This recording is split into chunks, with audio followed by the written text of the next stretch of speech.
গণতান্ত্রিক আন্দোলন, গণতান্ত্রিকভাবে আমি প্রতিবাদ জানাচ্ছি, সেটাকে বলা হচ্ছে হঠকারিতা।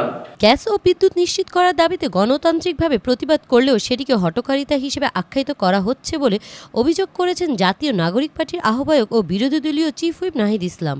আমরা যখন বলতেছি গ্যাস বা বিদ্যুৎ কে নিশ্চিত করতে হবে, সরবরাহ নিশ্চিত করতে হবে এই সরকারের, তখন এটাকে বলা হচ্ছে হঠকারিতা। সোমবার রাজধানীর একটি হোটেলে সাংবাদিকদের চোখে জুলাই শীর্ষক অনুষ্ঠানে তিনি এ অভিযোগ করেন।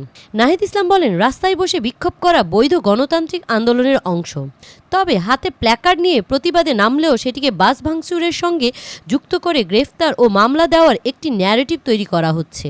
কালকে যখন আমি রাস্তায় নামবো প্ল্যাকার্ড হাতে নিয়ে, তখন বলা হবে যে আমি বাস ভাঙচুরের জন্য নামছি এবং আমাকে কিন্তু গ্রেফতার করা হবে, মামলা দেওয়া হবে। এই ন্যারেটিভ সরকারের জায়গা থেকে তৈরি করা হচ্ছে।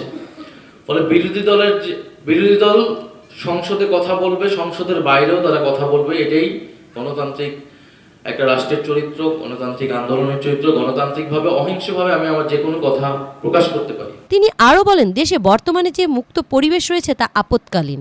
ধীরে ধীরে গণতন্ত্র ও মত প্রকাশের জায়গা সংকুচিত হচ্ছে বলেও দাবি করেন তিনি।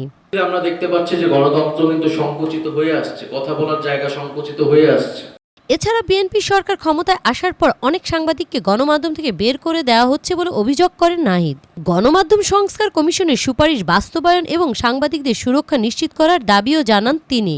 গণতান্ত্রিক আন্দোলনের পদ্ধতি, তো আমরা আশা করব যে বাংলাদেশের গণমাধ্যম স্বাধীনভাবে কাজ করবে, মুক্তভাবে কাজ করবে। M1 TV news desk. সাংবাদিকদের ভূমিকাটা পালন করলেই হয়, সত্য এবং বস্তুনিষ্ঠ সংবাদটা প্রচার করলেই যথেষ্ট হয়।